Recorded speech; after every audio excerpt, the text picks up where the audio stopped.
Арыбаңыздар, урматтуу көрүүчүлөр жана угармандар. Кээде бир мугалимдин айткан бир сөзү окуучунун тагдырын өзгөртүп кое алат.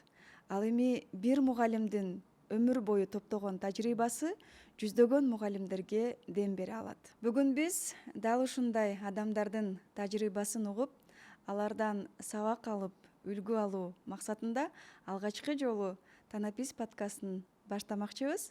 Бул подкастты мен Гүлкайыр Асылбекова алып барам. Танапис бул жөн гана тыныгуу эмес. Бул билим, маданият, руханият туурасында терең баарлашуу. Ошондой эле мугалимдерге дем жана шыктануу берген аянтча. Эгер сиз да билим берүү тармагына кайдыгер карабасаңыз, анда биз менен бирге болуңуз. Андыктан бүгүнкү алгачкы чыгарылышыбызды баштайбыз. Бүгүнкү биздин алгачкы подкастыбыздын коногу өмүр бою мугалим болуп иштеген, жүздөгөн окуучулардын тагдырын өзгөрткөн, көптөгөн ийгиликтүү адамдарды тарбиялаган, анын окуучулары бүгүнкү күндө ар кайсыл тармактарда ийгиликке жетишкен, ошондой эле Кыргыз Республикасынын билим берүү системасында агартуучу болуп эмгектенген Асакеева Райына Ахматалина. Саламатсызбы? Саламатсыңар. Алгач эле ушул биздин Танапис подкастыбызга кош келиңиз. Танапис подкастыбыз жогоруда айткандай эле биздин азыркы билим берүү тармагындагы агартуучуларга дем, сиздердин өз тажрыйбаңыздардагы көптөгөн мугалимдерге ийгиликтерди алып келет деген ишеничте алгачкы коногубуз катары сизди чакырдык. Кош келипсиз. Ошондой эле ушул билим берүү тармагында өзүңүз жөнүндө айтып берсеңиз. Биринчиден чоң ыраазычылыгымды билдиргим келет. Менин турмушумда, ошол менин эмгек жолумда мен бүгүнкү күндө эң чоң танапистемин. Мен толугу менен 100% эс алууга чыгып, ошол пенсионер болуп үйдө отургандагы танапис учурунда ушундай берүүгө чакырылып, ой бөлүшүп бериңиз дегенге мен ушунчалык кубанычтамын, ыраазымын. Демек, танаписте деле бир жакшы иштерди жасаса болот турбайбы? Рахмат, Гүлкайыр, сизге чакырып, ушундай бир маек куруп бериңиз дегениңизге. Чоң рахмат эже.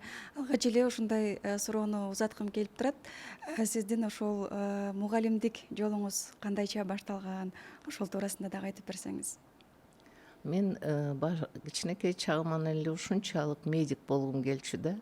Бирок ден соолукка байланыштуу 8-классты бүткөндө биз анда 8 жылдык билим берүү менен бүтчүбүз. Ушул 8-классты бүткөндө атамдар айтып калды. Пржевальский шаары ал мезгилде Ысык Көл облусунун борбору Пржевальский шаары деп аталчу, азыр Каракол шаары. Ушу Пржевальский шаарында педагогикалык училище, окуу жай ачылып атыптыр. Балам, ошого барып окусаң жакшы болот эле деди. Жок, мен врач болгум келет десем, эми врач болсоң жакшы болмок, мен дагы каршы эмесмин, бирок ден соолукка байланыштуу ал врач болуп, кечке операция жасап, ооруларды 24 саат караш керек. Ошого байланыштуу сен бүгүн ушул мугалимдик кесипти тандап, мугалим болгонго мен сага кеңеш берет элем, балам дегенде, макул деп ошо педучилищега өткөм 1964 жылы. Ал окуу жайды 1967 жылы бүтүп, 18ге жаңы эле толуп, биринчи педагогикалык кесипти аркалап, мугалим болуп, мектептин босогосун аттап, ойлогом, башталгыч класстарга сабак берем го, мен окуу жайым бүтпөдүмбү, педагогикалык окуу жайын. Бизди башталгыч класстын мугалимдери катары билим бери алганбыз да. Бирок мага орус тилди 5-ден 8-класска чейин жана немец тилин окутасың деп ушундай чоң бир милдетти берип, милдеттендирип, анан мен аябай таң калдым да, кантип окутам, кандай болот балдарды окутуш. мен булар менен эле теңмин го деп 8-класстын окуучуларын карасам менден бойлору чоң балдар экен. Анан кыргыз мектеп экен, мектеп болчу. Бул менин өзүмдүн эле, биздин өзүбүздүн эле айылыбыз кичим экен деп коет го. Ошол эле айылга барып, чоң энемдин жанында ошо мектепте иштемей болдум. Эми көп күлкүлүү дагы нерселер болду, оор нерселер дагы болду. Бирок кандайдыр бир тырышчаактык менен анан бир үй бүлөнүн улуу кызы болуп, өзүмдөн кийин 3 бир тууганымды ушу апама жардам берип, атама жардам берип, ошолорду чоңойтконго, каралашканга жардам бергенденби кандайдыр бир милдеттүүлүктү түшүндүм да. Жок, мен жаман иштебешим керек. Анан бул айылда баары тең бизди билген, мени тааныган, атамды тааныган адамдар болсо, эртең алар эмне деп айтат? Биз ошол заманда ушундай бир милдетти түшүнгөн, жоопкерчиликти түшүнгөн кичинекейибизден эле үй бүлөнүн тарбиясы мен ушул убакка чейин кайда болбосун, балдар менен сүйлөшөмбү, кыздар менен сүйлөшөмбү, ата-энелер менен сүйлөшөмбү, дайыма айтып кетем, белгилеп кетем. Биз абдан бир бактылуу, абдан ушул керектүү мезгилде чоңоюп турбуз. Эмне үчүн деп сурашат. Анткени биз ошол замандагы балдар ата-эненин тарбиясын көргөн балдарбыз. Ата-эненин баалуулугун түшүнгөн балдарбыз. Ата-эненин жоопкерчилигин тең бөлүшүп, ата-эненин бир айткан сөзүн биз эки кылчу эмеспиз. Ошондуктан өзүңдүн эле аброюңду сактабастан ата-эненин дагы милдетин бөлүшүп, ушул жоопкерчиликти сезген балдар экенбиз да, ойлоп отурсам. Ошондуктан мен айтам, ата-энени баалаган адам, сыйлаган адам бул бактылуу адам. Балким ошондон бул ошол замандагы өзүмдүн курдаштарымды, жердештеримди көп жерде болдук, көп жерде иштедик. Коллегаларымды байкасам, баары тең мындай токтоо, туруктуу. Токтоодон мурун бүгүнкү күндө эмне жетишпейт? Туруктуулук жетишпейт. Ошол замандагы менин коллегаларым ушундай туруктуу, ушундай өз ишине берилген, ошол өзү тандап алган кесипти бул менин тагдырым деп түшүнгөн адамдар болсо керек деп ойлойм, ошону баалайм. Чоң рахмат. Кийинки суроо, көп жылдык мугалимдик тажрыйбаңызда сиз үчүн эң маанилүү сабак кайсы болду? Эң маанилүү сабак деген бул өзүң бир башка улуттун адамы болуп, анан башка жерге барып, башка элдердин арасына барганда дагы жогоруда айтып кеткен бир туруктуулук сезим, жоопкерчиликтүүлүк сезим бизде абдан жогору болгон окшойт. Ушул турмушка чыгып, ушу турмушума байланыштуу жолдошум Советтер Союзунун куралдуу күчтөрүнүн офицери эле. Россияда, Молдавияда, Украинада 20 жылга жакын жашап калдык. Ошол жактагы чоң шаарларды көрдүк, чоң шаарларда болдум. Ушул ар кайсы маданиятты көрдүм. Ар бир тилдин маанилүүлүгүн, ошол тилдин кандайдыр бир маданиятка байланыштуулугун, ар кандай кырдаалдагы окуяларды, адамдарды көрдүм. Ошол жакта согуш өтүп кеткен шаарларда жашадык. Ошол жерде жанакы түбөлүктүү күйүп турган оттун тегерегиндеги ушунчалык көп майда тыйындарды эч бир адам терип кетпей, ошол жерге келип, мурунку согушта кеткендерди эскерип, бир ыраазычылыгын билдиргенин көрүп, абдан чоң бир толкундануу пайда болгондо, ошого байланыштуу ошол мамлекеттин тарыхын окугум келип, адабиятын окугум келип, өзүм педучилищеден кийин заочно эле Пыржальскийдеги педагогикалык институтта окуп бүттүм. Анан ушул эмне үчүн эсте калган окуяны эстеп атам.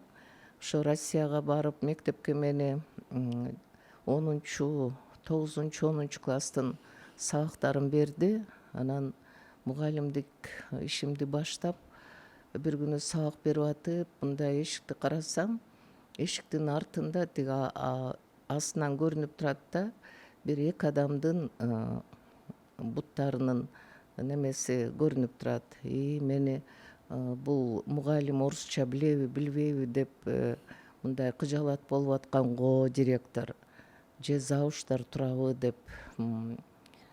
Бул балким кандайдыр бир турмуштун баягы башка түшкөн сыноосунан кыраакылыкпы, өзүмдү мындай чогултуп, жыйрылып, анан аракетимдин баарын жыйнасам керек. Иши кылып ошондой сыноолордон өтүп, мугалим болуп кеттим. Анан завучубуз бар эле, Ольга Демьяновна деген, өзү дагы орус тилчи. Коркунуч жок эле менде. Анткени атам кетип атканда айткан, коркпо, аякта дагы бизге окшогон жакшы адамдар бар. Сен азыр жашсың, абдан жашсың, бирок эч качан коркпогунуң. Корксоң ачык айтып койгунуң. Мен түшүнбөй атам, же болбосо мен коркуп атам деп. Анан мындай карама каршы сүйлөбөгүнүң балам. Туура эмес сүйлөгөндөн көрө сүйлөбөй койгон жакшы деген. Иши кылып ушул ата эненин айткан сөзүн угуп, ошону эске тутуп жүрүш керек экен.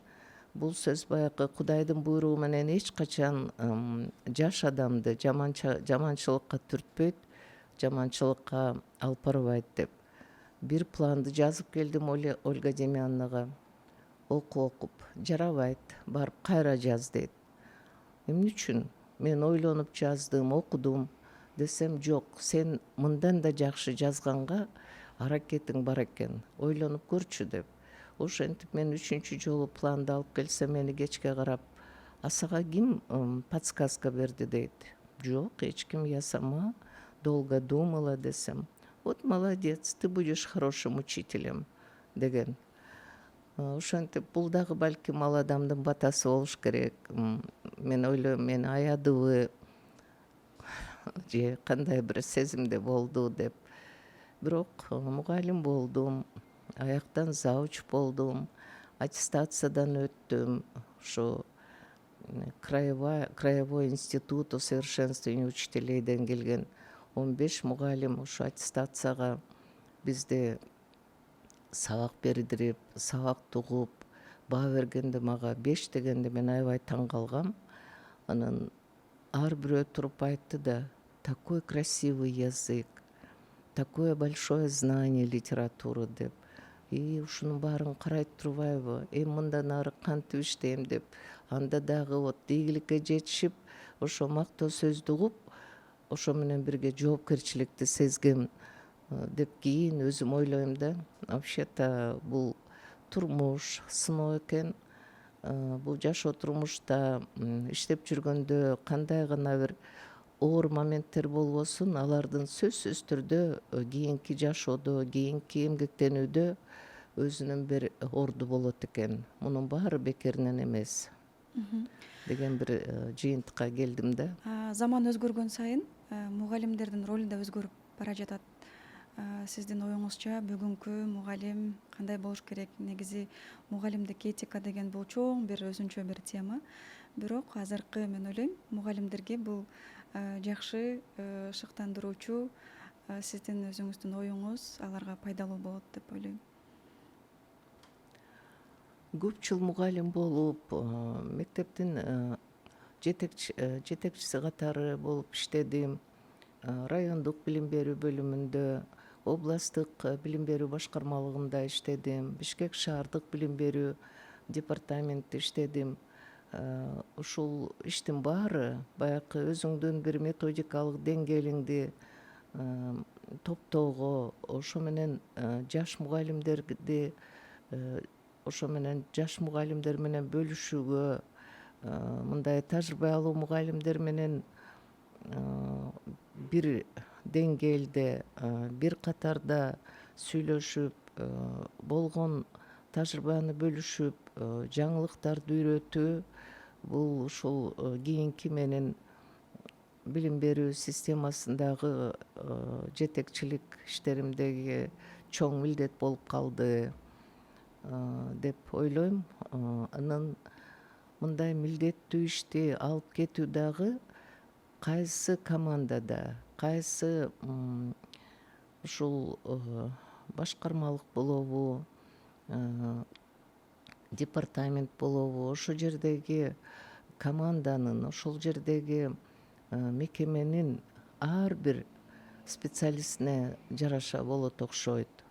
Менин бактыма жараша канча мектепте иштедим, мурунку айтып кеткендей эле канча шаарда болдум, кайсы мамлекетте болдум. Менин бактыма бир дагы жерде мен ушу коллективдин ичинде бир начар сөз угуп же болбосо колуңан келбейт деп мындай шагымды эч ким сындырган жок. Дайыма ушул бир теңде, бир максатты туура түшүнүп, ошо берилген тапшырманы, берилген өзүмө функционалдык милдетти негиздүү түрдө ишке ашырып, аткарып дегендей жоопкерчилик менен мамиле кылган үчүн балким мага ушундай мамиледе болсо керек деп өзүм жыйынтыктадым.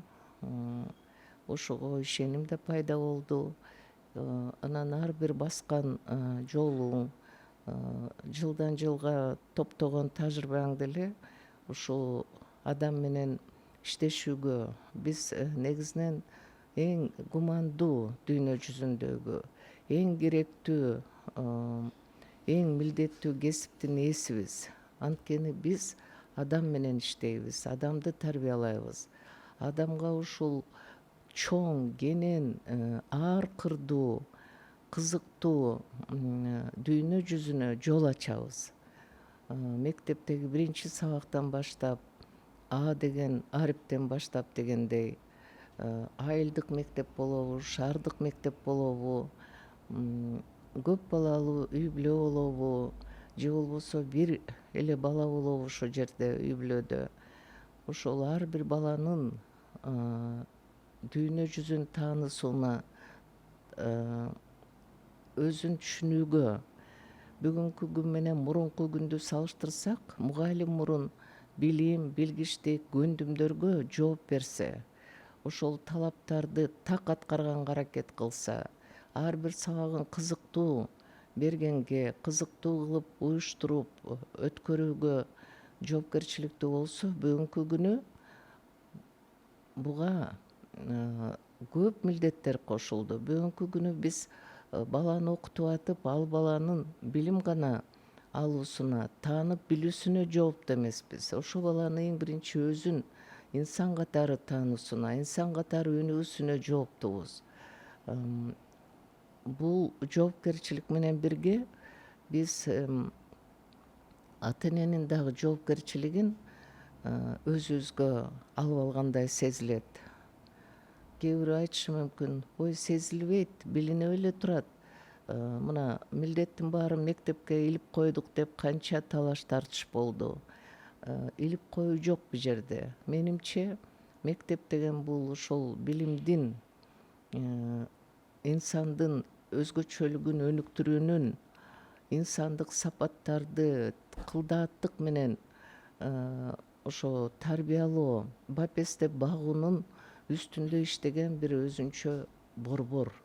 Илгери баягы жаңы эле мамлекет уюшулуп, ушул революциядан кийин, тиги 30 согуштан кийинки жылдарды алсак, грамотность, сабаттуулукка үйрөтсөк, бүгүнкү күнү бизге кандай сабаттуулук жетишпей атат. Балдардын баары тиги көп каражаттар бар. Биз айтып калабыз баягы булактар толтура бүгүнкү күнү. Билим алуу булактары толтура. Бизден мурун балдар кандай билимди алып атат? Байкап көрсөңөр. терс билимдерге ээ болуп атпайбы, анткени алар талдаганды билбейт, ошол агымдардын баарын туура колдонгонду билбейт. Ачтыбы, бул кызыктуу, кабыл алды. Ал кимге тиешелүү, кайсы мамлекеттин баласына, кайсы улутка, кайсы жер, бул эмнеге байланыштуу ушундай кылык жорук болуп атат, же болбосо ушундай нерселер болуп атат, ушундай тездик менен машина айдалат экен деген нерселерге жооп издебей эле кызыгып атат. А кызыгуу эмнеге алып барып атат, эмнеге айландырып атат? Аны биз тескеп, биз ошол учурунда кандай десем, багыт берип, же болбосо колунан жетелеп ошол жака түртүшүбүз керек го деп ойлойм да. Биз мынакей биздин мугалимдер менен бүгүнкү күндө ошо 1 жыл болду иштебей калганыма. Буга чейин көп жылы баягы мугалимдин мугалими болуп иштеш бул абдан оор экен. Мен бир 15 жылдай өзүм мугалим болуп иштесем, мына быйыл 58 жыл болду иштегениме. Ошол калган 40 жылдан ашык мезгил мугалимдерди үйрөтүү, мугалимдер менен чогуу иштөө, баягы Кыргыз Республикасынын билим берүү саясатын ишке ашыруу, ошого координация жүргүзүү, өзүбүздүн мекемелерде, өзүбүздүн мектептерде, ошо билим сапатын сапаттуу ишке ашырууга биз милдеттүүбүз деп, ошол иштердин негизинде мугалимдер менен иштеп келдим да. Анан биздин иште көп тажрыйбалуу жакшы өрнөктөр бар. Жакшы мугалимдер менен иштештик. Бирок ошол болгон иштерди талдап, ошолорду изилдеп көрсөң, бул дагы бүгүнкү ар бир замандын өзүнүн талабы бар. Ошого жараша изденүү болду, ошого жараша жооп берүү болду, жоопкерчилик болду. Ойлойм, бул дагы бир жакшы этап болгон деп. Чоң рахмат. Негизи ошол району, гарано тарабынан комиссия катары келип мектептерди текшеришет. Ошолордун негизги милдеттери кандай? Алар негизи мугалимдерге жардам берүү иретиндеби, же алардын жасап жаткан иштерини текшерүү иретиндеби? Ошол жөнүндө дагы айтып берсеңиз. Мен артымды карап, кылчайып, ушул 1 жылча иштебей отуруп калганды ойлоп көрсөм, мен мектептерге текшерүүчү катары барбаптырмын. Мен эмнегедир ушул ар бир мугалим менен иштешип, ар бир мугалимдин сабагына кирип көрүп, анан бир өзүмдүн кредом бар болчу да, педагогикалык кредо деп коет конкурска катышкан мугалимдерде. Ар бирөөбүздүн деле педагог болгондон кийин кредобуз болуш керек. Мен ушул сабак аркылуу гана мугалимди баамдап, мугалимди баалап, анан мугалим менен иштешүү жолун издечүмүн да. Канчалык убактым тар болсо дагы жок. Мугалимдин сабагына кирип, ал адамдын аракетин көрүп, жалпы мындай теориялык, практикалык деңгээлине байкоо жүргүзүп, баягы плюс минусун көрсөтүп, анан кандайдыр бир жол көрсөтүп, моуреки окуу китебин ачып көрсөңүз, эмне жетишпей калды сабагыңызда, моуреки сабактын этабы эмне үчүн структурасын эстеп көрсөңүз, моуреки структура кандай деп аталат, эмне себептен ушундай аталышы бар, сиз эмнени көрсөтпөй калдыңыз, эмненин үстүндө иштебей калдыңыз деген суроо менимче бир сабакка кирип, ошол сабактан кийин мугалимге анализ берип, сүйлөшүп, бир багыттарды көрсөтүп, же болбосо бир адабияттын тематикасын көрсөтүп койсоң деле ушул пайда болот го деген ушундай бир багыт менен иштеп келдим. Анан сөзсүз жаңылыктарды изденип, тигил мектепке барып, аларда ушундай экен маданияттуулук. Ар бир мектептин өзүнүн маданияты болот. Ал маданият эмнеден турат, эмнеден калыптанат? Администрация, мектептин администрациясынын балдарга болгон, окуучуларга болгон, мугалимдерге болгон мамилесинен турат. Маданият ошондон калыптанат. Анан сапаттуу билим берүү үчүн шарт болуш керек. Ошол администрация, мектептин администрациясы ошол шарт барбы, жокпу деген талапка, суроого жооп бериш керек. Шарт эмнеге байланыштуу болот? Бир мектепке окшош болбош керек. Ар бир мектептин өзүнүн максаты бар. Өзүнүн бүгүнкү күндүн талабы менен айтканда миссиясы бар. Ошол миссияга жараша шарт түзүлүш керек. Ошол шартты камсыз кылуу бул мектеп администрациясынын милдети. Мектеп администрациясы менен иштеген биз жогорку жетекчиликтин милдети.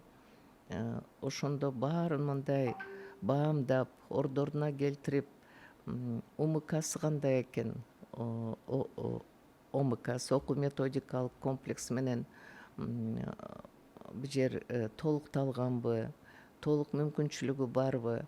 Мына бүгүн айтып атабыз Сингапур ыкмалары деп. Сингапурда болгону 400гө жакын мектеп бар экен. Анан ар бир жаңылык болсо, ар бир тематика болсо, ар бир класстын окуу китептери болсо, баарына тең методикалык колдонмо иштелип чыгат экен. Ал методикалык колдонмо деген эмне? Бул түшүнүк берүү, түшүндүрмө берүү. Баягы мугалимдин издеп аткан, билбей аткан жерин көрсөтмө берүү. Бала менен иштөөдө кандай ыкма көбүрөөк натыйжа берет? Эгерде мындай кылсаң, балким жакшы натыйжага жетишесиң деп. Ошондой шарттар түзүлгөн. Мына биз бүгүнкү күндө мугалимдерди деле жамандай беребиз. Мугалимдерге эле нааразычылык көп айтылат. А эмне үчүн бир дагы ата-эне ошол үйгө тапшырманы көп бересиңер дейт. Бир дагы ата-эне бир жерге же мындай бир колдонмо катары, же болбосо бир түшүнүк катары өзүнүн оюн жазганды билбейт. Мен бүгүн балама математикадан момундай мисалды чыгарганга жардам берейин десем, мурункудай эмес экен да. Мындай ыкмаларды айтып атат, же болбосо мындай аткаргыла тапшырманы деп атат, түшүнүксүз экен. Ошол боюнча мен мындай деген оюм бар деп кеңешип, бөлүшкөнгө бир шарт болсо абдан жакшы болмок. Айтсак, Британ системасында үйгө тапшырма бергенде бир дагы мугалим айтпайт экен ата-энелерге жардам бересиңер, жардам бергиле үй тапшырмасын аткарууга деп. Категорически жардам бербегиле. Эгерде силер жардам берип бул үй тапшырмасын аткарсаңар, мугалим билбей калат, бала эмнени үйрөнбөй калды, эмнени түшүнбөй калды деп. Андан көрөк баштадыңарбы? Андан ары иштей албай атабы окуучу? Ошо ойдон коп койгула. Мугалим менен бала чогуу иштеш керек деген талап бар экен. Мен ойлойм, бул абдан туура талап. Ошол үйгө тапшырма берүүдагы маселе болгондо изденет экенсиң, окуйт экенсиң. Финляндияда болдум, Эстонияда болдум. Баягы убакыттын тардыгынан сабактарга кирип, мугалимдердин ишин көрө албасак дагы жалпы момундай уюштуруу иштерин караганда баардык шарттар бар экенин көрдүк. Мугалимдер аякта европалык мамлекеттерде 3 жыл өтүп кетти, 5 жыл өтүп атат, аккредитациядан өтөбүз, аттестациядан өтөбүз, сөзсүз түрдө курска барып келишиң керек деген кыйноо жок. А жерде мугалим өзүнө жетишпеген, өзү бир мындай көрө билүүсү менен бирок жетише албаган ыкманы, методиканы, же болбосо технологияны билбей атса, ошого жараша администрацияга кирип айтат экен: мен курска барышым керек, моуреки проблемалар болуп атат, ушуларды окуп үйрөнүшүм керек экен деп. эгерде ушундай болгондо мен ойлойм биз мындан дагы жакшы балким сапаттуу иштеп кетет белек. Чоң рахмат эже. Ачык сабактар туурасында дагы сурагым келип турат да.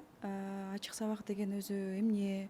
Анан мурунку ачык сабак менен азыркы ачык сабактын айырмасы, мугалимдер комиссия келет, методист келет дегенде ачык сабакты шоу иретинде даярдап туруп, андан нары сабактары күндөгү адаттагыдай эле өтүп жаткандай сезилет да. Негизи эле ошол ачык сабак туурасында дагы тажрыйбаңыз менен бөлүшүп кетсеңиз.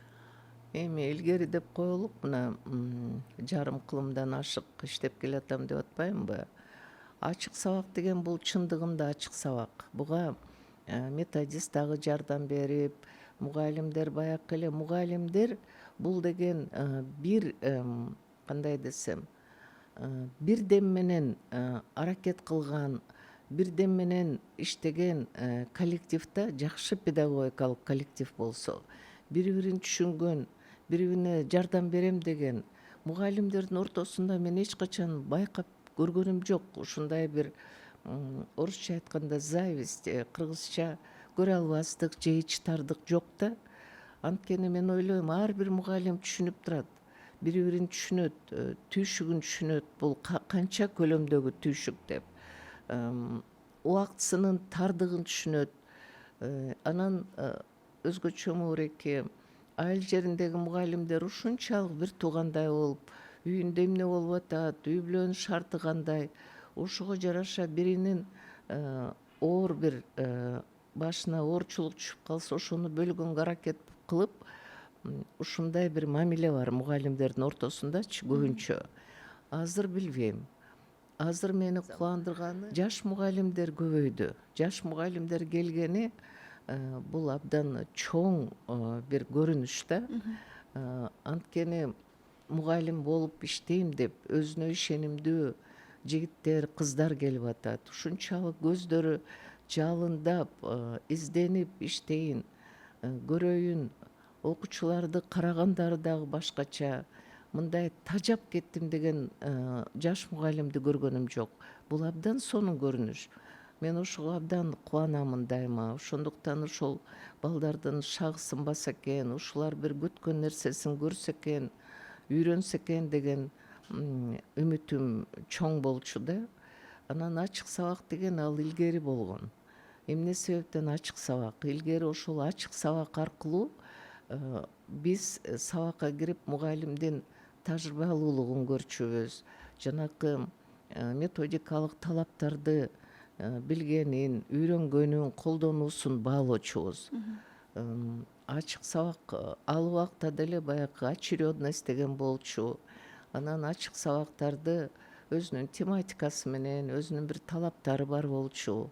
Илгери бизге жогору жактан инструктивдик кат деп келчү. Ошол инструкциялар кандай аткарылат, моуреки буйрукту кандай аткардыңар деген ушундай талап күчтүү болчу да. Бүгүнкү күндө эркиндик. Бүгүнкү күндө мугалим өзүнүн темасын, ушул сабактын темасын кандай жол менен түшүндүрөм, кандай ыкманы колдоном деген суроо биринчи турушу керек. Экинчи, окуучунун ишмердүүлүгүн кантип уюштурам? Эгерде мурунку замандагы ачык сабакка кирсек, биз бир гана мугалимдин ишмердүүлүгүн баалоочубуз. Момундай методиканы колдонуп койду, дидактикалык колдомолору ушундай сонун жасалыптыр, ушунча көп экен деп тим эле 10-15 деп санап кетчүбүз. Азыр жок. Азыр биз мугалимдин ишмердүүлүгүн окуучунун ишмердүүлүгүнүн натыйжалуулугу менен баалайбыз. Канчалык деңгээлде мугалим ар бир окуучуну таанып билет, окуучулардын күтүүсүн түшүнөт, окуучулардын ушул убакка чейинки баягы алган билимин колдоно алат, окуучулар кандай көндүмдөргө үйрөндү, практикалык негизде ошону кантип ишке ашыра алат. Мына ошондуктан биз бүгүн айтып атпайбызбы, функционалдык сабаттуулук болуш керек деп. Билим алуу аркылуу окуучуларда функционалдык сабаттуулук дегенди ушинтип түшүнүшүбүз керек. Ошондуктан бүгүнкү күнү ачык сабак бул окуучулардын ишмердүүлүгүн уюштуруу деңгээли.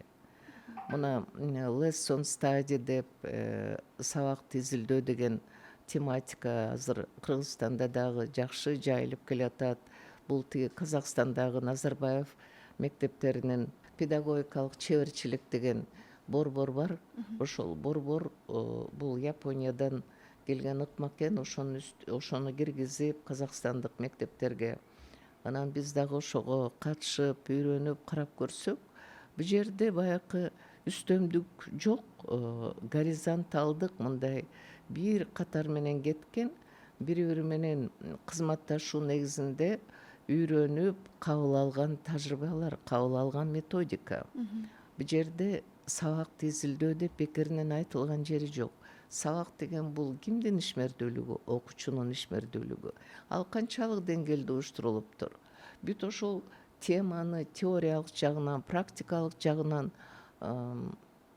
изилдөөгө, үйрөтүүгө мугалим кандай ыкмаларды колдонду, кантип кандай болду мамилеси окуучу менен, окуучуларды бири-бири менен кандай ишмердүүлүккө багыттай алды. Көрдүңүзбү? Бул жерде эгерде мурун объект субъективдүүлүк мамиле болсо, бүгүнкү күндө сабак бул субъективдүүлүк мамиле. Окуучу канча жашта болбосун мугалимдин деңгээлинде окуучу менен сүйлөшүшүбүз керек. Ачык сабак деген бүгүн мен могуреки ыкма дейинби же болбосо момундай мамилени жакшы көрөм да. Эгерде педагогдор мындай тар чөйрөдө чогулуп кызматташтык жүргүзсө, биз аны предметтик деп атпайбызбы? Предметтик методикалык бирикмелер деп.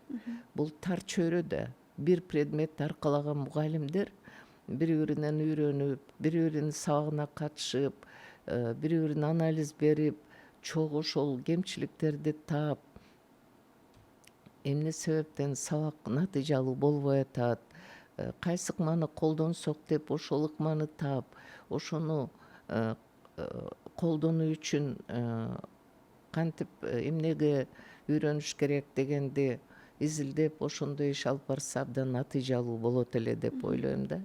Ошондуктан ошол lesson study'нин негизинде Россияда куратордук методика деп коет.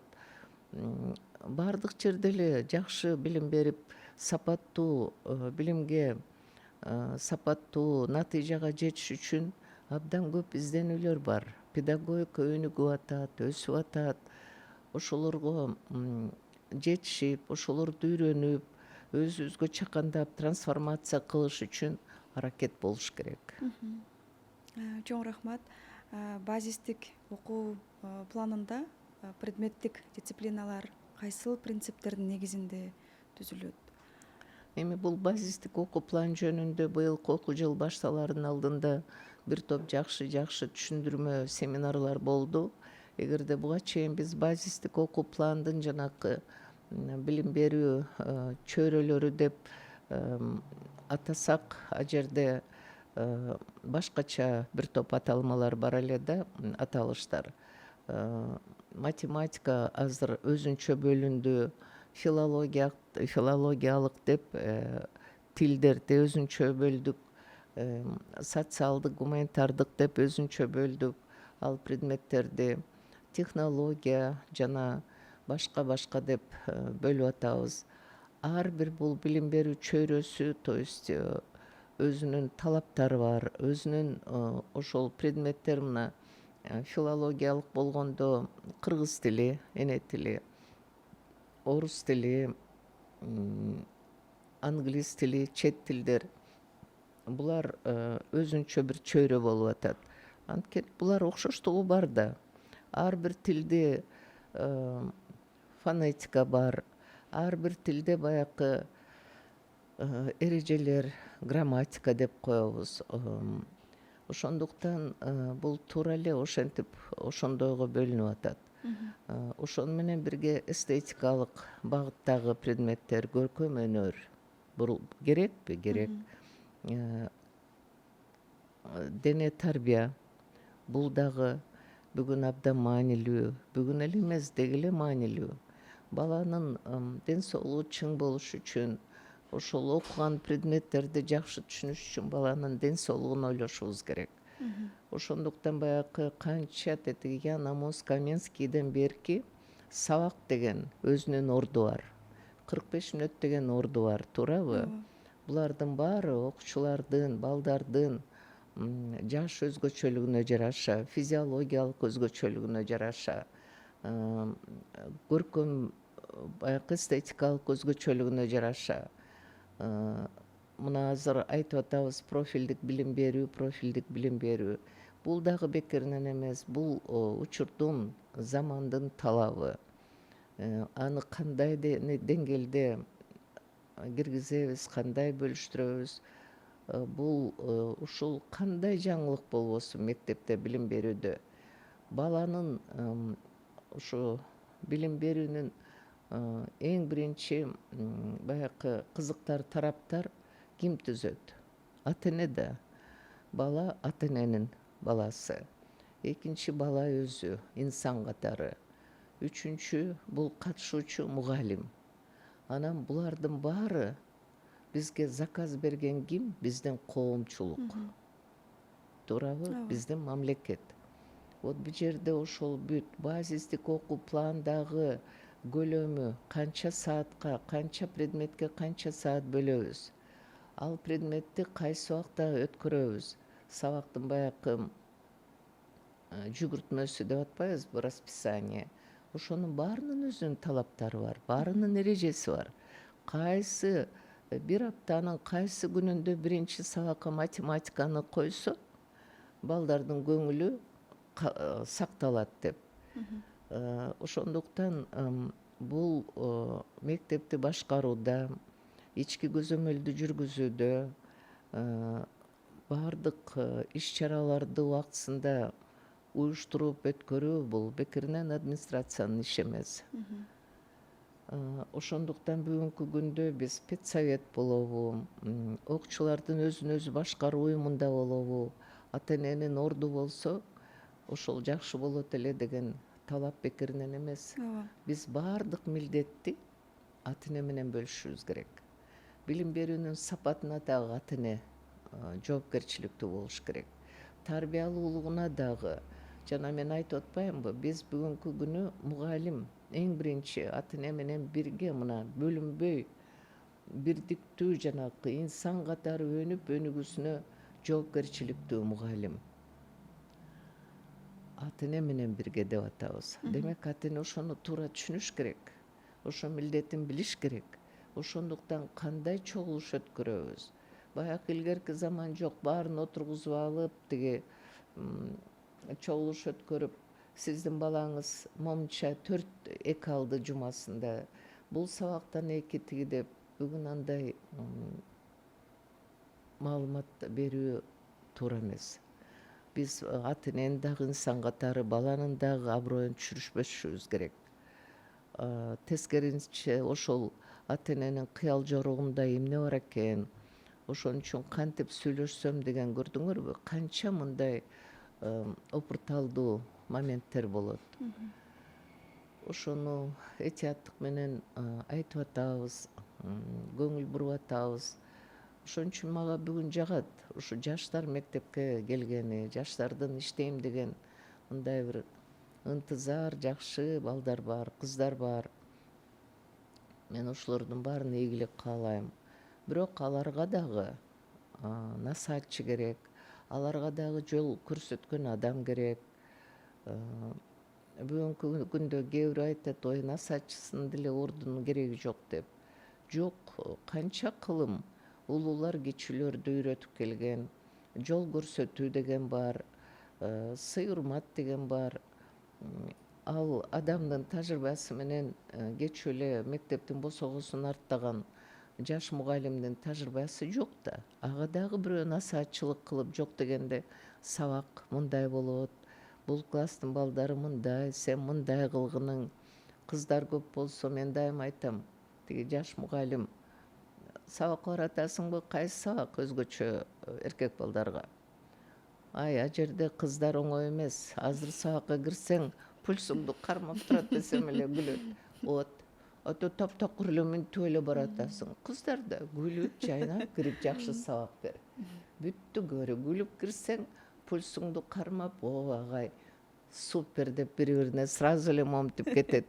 Анан минтип үңүрөп кирсең какой-то фу деп коюшат десем күлүп ошентип калышчу эле. Азыр ошол эми баалоо жөнүндө дагы сөз кылып калдыңыз. Ошо баалоо системасы боюнча дагы ой пикириңизди айтып берсеңиз. Эми баалоо системасы бүгүн бул эгерде азыркы мамлекеттик билим берүү стандарты, мурунку стандарт, азыркы стандарт, ушул эки стандарт бизден мурун натыйжалуулукту сурачу эмес. Баягы билим берүүнүн мазмунун берчү, натыйжасын сурачу эмес. Ошондуктан сапаттуу деген кирди да, сапаттуулук деген кирди, качество обучения деп. Натыйжа деген бул ошол баалоо. Канчалык деңгээлде баалайбыз, кандай баалайбыз. Баалоо системасы деген ар түрлүү баалоо бар. Мына биз баягы эгемендүү мамлекет болуп, мен дайыма айтып келем, ушу жаштардын көңүлүн бурам. Биз деген глобалдуу билим берүү чөйрөсүнүн бир мүчөсүбүз. Ошондуктан глобалдык билим берүү чөйрөсүндө кандай өзгөрүүлөр, кандай талаптар орун алып, кандай талаптар күчтүү болсо, натыйжалуу болсо, биз дагы ошону кабыл алышыбыз керек. Ошого көнүшүбүз керек деп. Мына 91-92 окуу жылында тестирлөө деп баштадык эле. Бул дүйнөлүк стандарт болду да. Айрым мамлекеттерди карасак, 6-классты бүтүп аткан окуучулар үчүн ата-энелер 1 жыл бою аракет кылып, 1 жыл бою бала менен чогуу даярданышат экен. Анткени ошолордун рейтинги бүт ошол шаар болобу, айыл болобу белгилүү болот экен. Мени кубандырганы ушу бир 92 жылы бир лицейге кирсем, рейтинг деп турат. Карасам, ал окуучунун бир предмет боюнча мектептеги, класстагы орду, мектептеги орду, башка жакын мектептердин арасындагы орду. Мына дагы бир немени карасам, мониторинг деп билип коюптур. А жерде мугалим биз ага чейин колдонбогон дагы бир мындай бир жаңылыкты илип коюптур. Мен быйыл бул класс, мынчанчы класс, биринчи жолу бул класска келип, мугалим болуп иштеп атам. Менин балдардын жетишүүсүн мындай тест форматында текшерүүгө алдым. Натыйжасы мындай болду деп. Анан баарынын баалары турат, канча баал алды, аны көрсөтүптүр.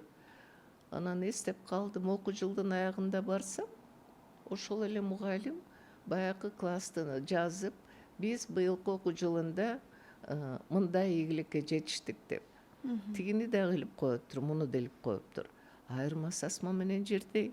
Ар бир окуучу көрүп турат, канчалык деңгээлге көтөрүлдү. Бир эле окуучу ошол коюлган өзүнүн балким кабыл алган эмесине жетпей калыптыр. Эми анын дагы кандайдыр бир оң жана терс таасирлери болот.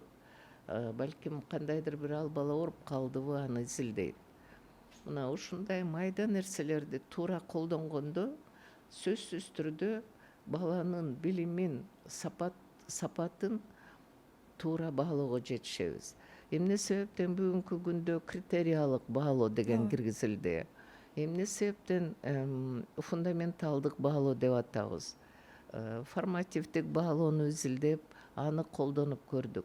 Баарынын тең натыйжалуулугу бар. Баарынын тең мындай түрткү болгонго, башка бир жол менен иштөөгө, ыкмаларды колдонууга багыт берип атат да.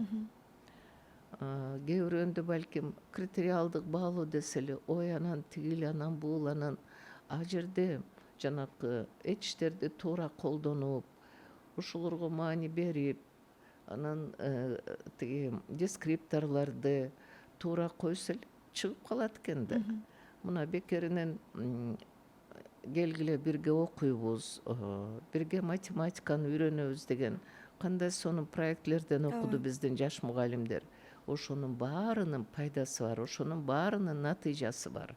Туурабы? ооба Мунун баары эмнеге түртүп атат мугалимдерди? Биринчиден ар бир сабакка сапаттуу даярданып, сабакты туура уюштуруп, ар бир окуучунун ишмердүүлүгүн туура бөлүштүрүп дегендей, ошого түрткү болгон бир ыкмаларды колдонуу, мына Сингапур болобу, тиги Lesson Study болобу, башка биз буга чейин кандай гана технологияларды колдонгон жокпуз. Оюн аркылуу интерактивдер үйрөтүп, окутуп үйрөтүү, проблемдүү окутуу, дагы ТРИС деген окутуу, жанагы Шаталовдун технологиясы окутуп үйрөтүү. Алардын баарынын эле орду бар болчу. Ошентип эми бүгүнкү күндө биз санариптик технологиясыз сабак бере албай калдык. ооба Толугу менен ковид учурунда санариптик технологияны колдонуп канча сабак өттү. Натыйжасы болдубу, болгон жокпу? Ал башка маселе. Бирок окуучулар окуду да, сабак болду да. Азыр мен ыраазымын, көп окумуштуулар, көп педагогдор ошону улантып, абдан жакшы мындай көрсөтмөлөр берилип атат да.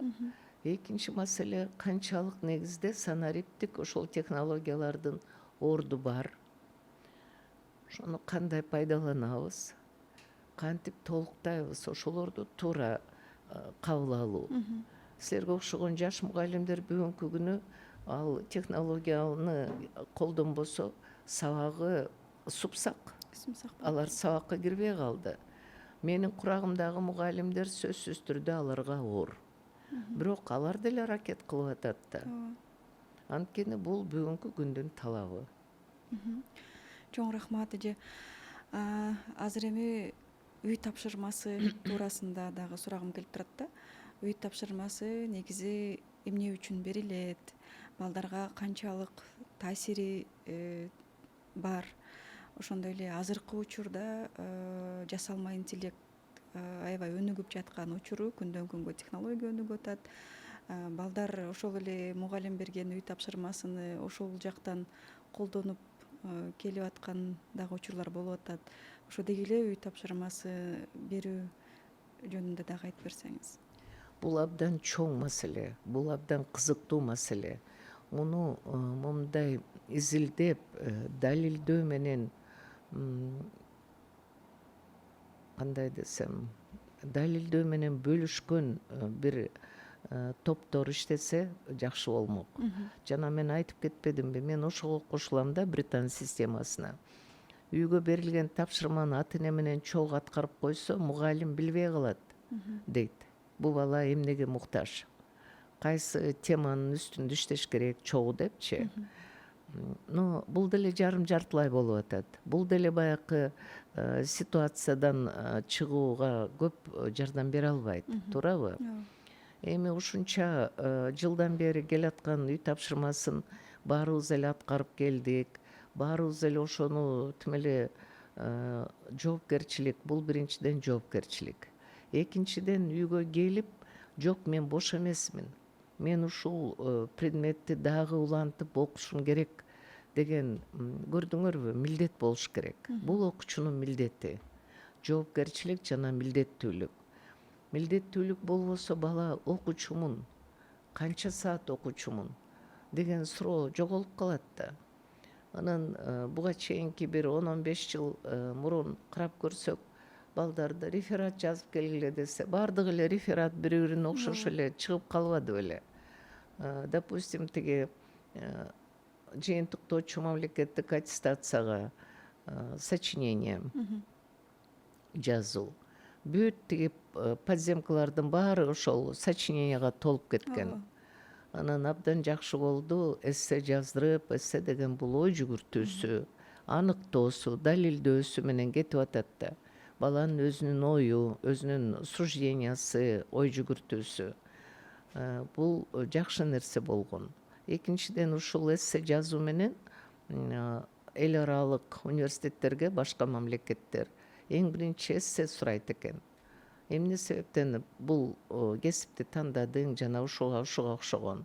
Бул жерде дагы ой жүгүртүү керек болуп атат да. Туура так жооп бер. Эмне себептен? ооба Же болбосо сен бул мамлекетти эмне үчүн тандап алдың? Көрдүңөрбү, кругозору текшерилип атат. Ошол мамлекетке болгон мамилеси баары бир 1-2-3 сүйлөмдө байкалат да. Канчалык бул бала билет экен, анан кандай ой бар экен деп, ишеним бар экен жана башка деп. Бардыгы эле туура болгон. То есть биз ошентип ошондой жолдор менен келатабыз да. Бул баягы дидактикалык принциптардын сакталышы, көрдүңөрбү? Сапаттуу билим берүү үчүн ошол принциптер болуш керек. Бул системалуулук, уланымдуулук, илимилүүлүк, жеткиликтүүлүк, көрсөтмөлүүлүк деген. Туурабы? А бул принциптер кайсы кылымда иштелип чыкты эле? Мына канча жылдан бери, канча кылымдан бери келаткан билим берүү системасы бул адамзаттын өзгөрүүсүнө, адамзаттын калыптануусуна болгон чоң аракеттер, канча адамдардын аракети.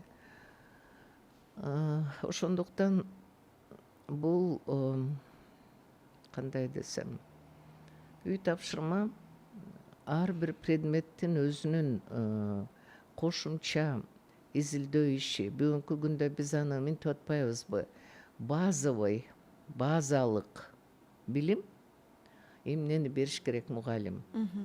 Анан базалык топтон тышкары мета предметтик деп коет, Мета предметтик деген окуучунун кызыгуусуна жараша, окуучунун талабына жараша, окуучунун мүмкүнчүлүгүнө жараша деген сөз. Демек жөн эле тапшырма берип коюп, момуну аткарып келгиле, көнүгүүнү жазып келгиле дебей, ар бир ошол үйгө берилген тапшырма бир кызыктуу нерсени, бир талапты, илимилүүлүк болсо ичинде, окуучу сөзсүз түрдө аткарат. Кызыгуу менен аткарат. Көрдүңөрбү? Ар бир иш аракеттин билим берүүдө жөн эле иштелбейт. Ар бирөөнүн орду бар, милдети бар. Чыгып келчү тиянагы көрүнүп туруш керек. Мына моуреки мисал маселени бердим. Мен эмнени бышыктайм? Эмнени дагы кандай десем, бышыктайм, дагы аткартам. То есть уже ал балким башка бир эмне деп коет, ыкма менен чыгарат бул мисалды. Балким изденип көрөт. Көрдүңөрбү? Канча жол ачып атат үй тапшырмасы менен. Бардык эле баланы биз жалкоо деп ойлобошубуз керек. Изденген балдар көп. Азыр кичине момундай мамиле болуп калат. Жакшы окуган баланы эле ботаник. Эң биринчи бул да кайра эгерде тарбияга кайрылсак, мен абдан макулмун. Бир окумуштуулар айтканда, бул педагогикадан бир статья окугам. 62% баланы көчө тарбиялайт деп. Макул эле болушубуз керек буга. 38%ды калганын бөлүп көргүлө эми. Анан сен ботаниксиң, чө ты там деп койсо эле баланын көңүлү бузулат. Бирок көпчүлүк балдардын өзүнүн ишеними бар. Бүгүнкү күндө ар бир бала инсан катары өзүн сезет, өзүн баалайт.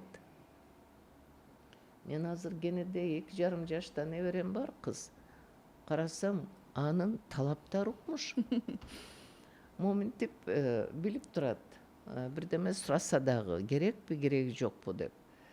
Анан ошол үйгө берилген тапшырма кызыктуу болуш керек. Ошо тапшырманы берип атканда 30 бала отурса, 30 баланын канчасына ушу кызыктуу деген суроону мугалим өзүнө берип, булардын 25 не кызыктуу, 5 эми ары бери. 25 аткарса бул деген чоң иш да. Балким 25тин ичинде 2 кандайдыр бир башкача ыкма менен, башкача жол менен, же болбосо биз күтпөгөн бир өзүнүн оюн жазып коет. Туурабы? Айттыңар, моуреки өзүңдүн оюңду жазып келчи, ушул аңгемени окудук бүгүн. Эне тиги там адабияттан. эми о тене тил сабагында ошо оюңарды жазып келсеңер. 3 сүйлөм болсо да канча ой табасыңар. 3 сүйлөм болсо дагы ошо балдарга кандай баа бересиңер. Мугалимди ошо кызыктырыш керек. Ооба. Көрдүңөрбү? А биз көпчүлүк учурда мугалим ай деп эле коебуз. А баарына тең хочешь не хочешь изилдөө жүргүзүп коюш керек. Ошол окуу процессинде сабак уюштуруп жатканда мугалим көбүнчөсү эмнелерге көңүл буруш керек? Эми бүгүнкү күнү окуу сабакка даярданып атканда мугалимдин алдында эмне бар? Мамлекеттик билим берүү стандарты бар. Бул билим берүүнүн мазмунун көрсөтүп атат, талаптарын мазмунга. Экинчи предметтик стандарт бар. Мына 3-чү программа бар. 4-чү окуу китеби бар. 5-чи ошол окуу китебине тиешелүү жумушчу дептер бар. И жанагы методикалык колдонмо бар, Ооба. Мына ушуларды мугалим жакшы колдонуп, суроо талаптарын билсе, ал сабак эмне экенин түшүнөт да жакшынакай. Мына мазмуну, тема эмне үчүн бул жерде мазмун коюлуп атса, тема кайда жазылып атат? Программада. Эми бүгүнкү күндө канчалык деңгээлде мугалим ошолорду түшүнүп атабы? Ошон үчүн семинар өткөрүлүп атат, түшүндүрмө берилип атат, стандарт деп кайра айтып атабыз. Айырмаларын көрсөтүп атабыз. Ал стандарт аткаруу үчүн кандай ыкмалар, жолдор, методикалар колдонот деп стандартта деле айтылып атат. Эми деген методикалык колдонмо турат тиги жерде. Жумушчу дептер эмнеге берилип атат?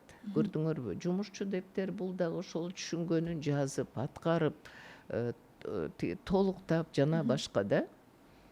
Көп нерсе бар да бүгүн. Ооба. Иштесе кызыктуу. Анан мындай иштесем деп аракет кылыш керек менимче. Ошол эле мисалы жаңы мугалимдикти баштап жаткан тажрыйбасы жок мугалимдерге кандай насаат берет элеңиз? Көп жылдык насаатчы, мугалим катары. Эми мен көп нерсени айтып кеттим, өзлөрү деле ушундан алса болот. Эң негизгиси түшүнүш керек да, ушул кесиптин мүнөздөмөсү бар. Эмне себептен бул кесип педагогика деп айтылат? Ал үчүн педагог деген ким экен? Биз кыргызча айтканда мугалим деп көнүп калганбыз. Мугалим деген бул кайсы сөздөн башталыптыр? Уютку сөзү же болбосо уютку түшүнүгү эмне дегенди билдирет экен депчи. Анан ар бир предметти карасак, ар бир мамлекетти карасак, ушул мугалим деген кесип ошол мамлекеттин динине, саясатына, өзүнүн генофондуна, өзүнүн жайгашкан жерине, байлыгына байланыштуу да. Анан ар бир мамлекет эмнеге аракет кылат? Өзүнүн ошол мен айтып кеткен жанагы генофонд өзүнүн